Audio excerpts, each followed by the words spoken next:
Bonjour tout le monde, si vous vous rappelez, la dernière fois, on s'était arrêté ici. Donc, on va continuer à partir de là. Donc, un honeynet, en général, c'est quoi? C'est le fait d'avoir au moins deux ou plusieurs honeypots.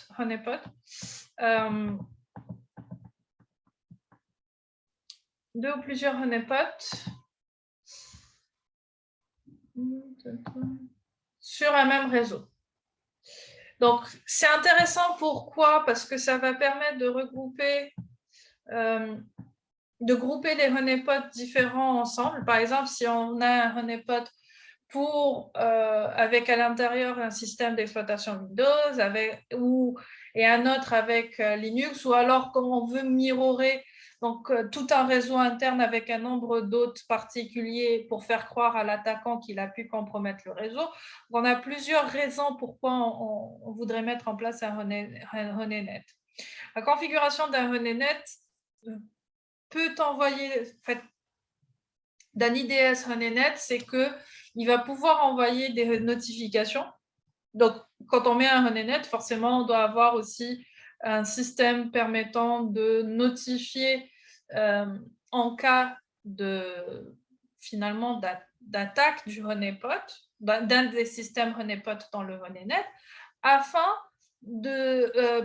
que les personnes qui sont responsables de la sécurité puissent analyser ce qui se passe et pouvoir étudier les attaques qui ont été mises en place, enfin, qui ont été lancées. Ils doivent être déployés toujours dans un réseau isolé. Donc, on doit l'isoler de l'extérieur pour s'assurer que... Enfin, pas de l'extérieur. On doit l'isoler du reste du réseau de production, du réseau interne aussi, pour s'assurer qu'il ne soit pas un rebond pour faire des attaques vers les autres éléments du réseau. Il y a eu justement le projet Honeynet, je crois qu'on en a parlé la dernière fois. Donc le projet Honeynet, il a été créé sur la base de finalement la philosophie de connaître son ennemi et de capturer et étudier une variété d'attaques. Il est dédié à la sécurité de l'information et tout le travail est open source et partagé avec la communauté de sécurité. Donc, c'est un projet qui avait pour but et qui a pour but d'offrir des informations supplémentaires sur les hackers, comme leur motivation, comment ils communiquent, les systèmes qui sont attaqués, la manière de compromettre les systèmes et ainsi de suite. On peut retrouver ce projet sur le site honeynet.org. En fait, ce projet, c'est une communauté où la connaissance est partagée. Quel type de connaissance? C'est la connaissance sur les autres compromis, sur les réseaux compromis, sur les méthodes utilisées par les attaquants pour compromettre, et ainsi de suite. Et c'est quelque chose de très important pour la communauté des chercheurs en sécurité. Au final, quels sont les avantages d'un honeypot et quels en sont ses inconvénients? Ces avantages, c'est que contrairement à des systèmes normaux de production ou des systèmes qui vont se faire compromettre, mais qui vont avoir aussi des données de travail normal, ils vont collecter de petits ensembles de données de grande valeur, puisque les données qui en sont collectées ne sont pas mélangées à des données de travail normal d'un service, par exemple, comme si on était sur un serveur de production. Il va permettre de diminuer les faux positifs. Donc, en fait, finalement, si on reprend le premier point, le honeypot va collecter un ensemble de données et presque toutes ces données sont des attaques réelles ou des activités non autorisées. Ça peut être des scans, ça peut être des attaques, des compromissions, etc. Donc, le honeypot va collecter que l'activité malicieuse, ce qui rend l'analyse plus facile. il va permettre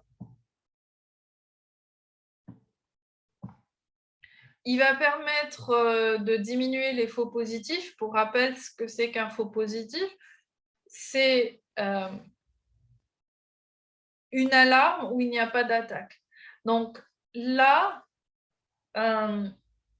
comment il va les diminuer? Tout simplement, grâce à l'analyse, grâce aux données qu'on a pu récupérer, on va pouvoir analyser encore plus les éléments et pouvoir voir qu'est-ce qui est une attaque, qu'est-ce qui n'est pas une attaque, et retrouver finalement ces problèmes-là. Il capture de nouvelles attaques et diminue les faux négatifs. Même chose, finalement, c'est vraiment grâce aux données qui sont récupérées, et pas juste récupérées, pas juste collectées, mais aussi analysées, qu'on arrive à se rendre compte finalement quelles sont les nouvelles attaques, parce que ce qui arrive vers un service, vers un honeypot, forcément fait partie d'une attaque, d'une manière ou d'une autre. Et donc, s'il y a de nouvelles attaques, des attaques qui ne sont pas connues et qui ont été détectées, des éléments qui ont été détectés sur un honeypot, on va pouvoir les étudier et pour ensuite, finalement, diminuer les faux négatifs. Les faux négatifs, c'est lorsqu'on a une attaque, mais qu'on n'a pas d'alerte ou qu'on n'a pas de détection de cette attaque, détection-prévention. L'environnement de travail peut être sur de l'IPv6, ça peut être un environnement chiffré, ça ne pose pas de problème. Le concept est relativement simple et il n'a pas besoin de beaucoup de ressources. Alors, il n'a pas besoin de beaucoup de ressources, ça va dépendre bien sûr du type de honeypot que l'on va mettre en place. Mais néanmoins, il va demander moins de ressources qu'un vrai système de production, par exemple. Les désavantages, ou les inconvénients plutôt, désavantage n'est pas vraiment un mot, plutôt inconvénients. Alors, juste un instant. Oups.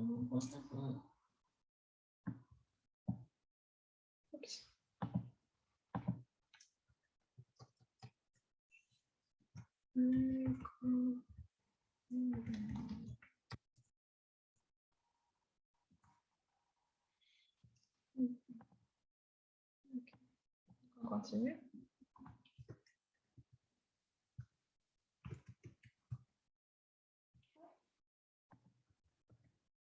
Je n'ai pas parlé sur cette diapo. Eh mince. Bon, je reviens après les inconvénients. Donc, il a une vue très limitée. Il ne voit pas ce qui se passe autre part. Et ça reste un risque à prendre. Alors, c'est un risque à prendre, c'est surtout quand on parle de honeypot à forte interaction.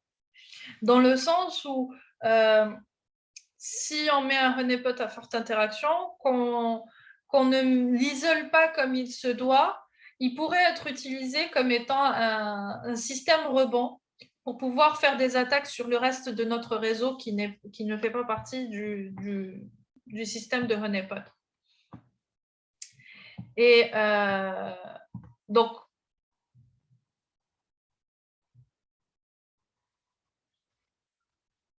les honeypots à forte interaction, généralement, sont plus compliqués à mettre en place et à ingérer que des honeypots à faible interaction. Donc, je vais juste parler de ça rapidement parce que j'ai oublié d'en parler. Si on regarde ce schéma, c'est un schéma dont on peut parler quand on veut mettre en place un honeynet. Donc, quand on veut mettre en place un honeynet, vous allez voir en bas, donc c'est des machines honeypot. Après, vous avez les machines de production. Et il y a ce qu'on appelle un Honeywell Gateway. Donc, le Honeywell Gateway, il va en fait avoir le rôle d'isoler le réseau de honeypot du reste du réseau. Il permet la communication entre Internet et le réseau de honeypot, mais il ne permet pas pour les machines du honeypot de communiquer avec les autres machines du réseau, que ce soit dans la DMZ ou que ce soit dans le réseau interne. C'est ce qu'on veut dire par là. Donc, il va y avoir finalement un schéma dans ce style. On va voir ça un peu plus ici. Donc, si on devait placer un honeypot, où est-ce qu'on va le placer? On va le mettre après le pare-feu, donc au niveau de la DMZ généralement. Mais on va le mettre, quand on veut dire qu'on va le mettre dans la DMZ, ça ne veut pas dire qu'il va pouvoir communiquer directement avec les éléments de la DMZ. Et les honeypots doivent avoir des adresses IP qui sont donc adressables. Il y a un routage qui doit pouvoir se faire depuis le routeur pour aller vers le ou les honeypots. Il a une adresse statique et il n'est pas sujet à une position fixe longtemps. Alors souvent, on va pouvoir leur modifier les adresses IP de temps en temps. On peut voir ça aussi de cette manière. Donc finalement, on va avoir, dans le diagramme qu'on voit ici, c'est qu'on a un pare-feu avec une connexion Internet et une DMZ. Donc dans la DMZ, on va pouvoir mettre tous les services publics comme les serveurs web, serveurs mail, et c'est justement à cet endroit-là où on pourrait mettre aussi les honeypots. Alors on peut les mettre, on va quand même les séparer, des autres services, ce qui veut dire qu'on ne va pas laisser la possibilité aux honeypots de communiquer avec les services de production. D'accord? Et généralement, il va y avoir aussi ce qu'on appelle un autre qui va faire du logging centralisé. Ah, il manque une partie. Donc, du login centralisé de ce qui se passe sur le honeypot. Pourquoi?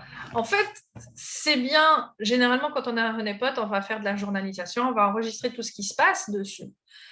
Mais on ne va pas laisser cet enregistrement que sur le honeypot, parce que si on n'a pas de copie de cet enregistrement ailleurs, eh ben, lors de la compromission du honeypot, l'attaquant va pouvoir supprimer, modifier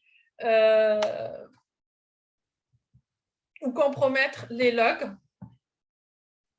Donc, on a besoin d'utiliser un système ou un mécanisme de transfert des logs, comme par exemple le syslog forwarding, si on parle de sous Linux ou sous Windows, ou on a aussi Event Viewer Log Forwarding sous Windows, qui va permettre finalement de transmettre, de faire un transfert des logs, de transmettre les logs vers un node centralisé ailleurs dans notre réseau, et pour pouvoir s'assurer de l'intégrité finalement de ces logs et pouvoir les analyser par la suite.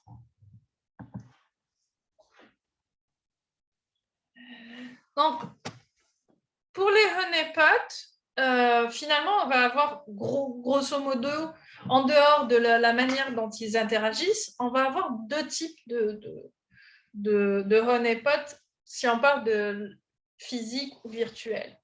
Un honeypot physique, ça va être une machine réelle sur le réseau qui a sa propre adresse IP. Alors qu'un honeypot virtuel, c'est un logiciel qui va être qui est simulé par une autre machine qui répond au trafic envoyé au honeypot virtuel.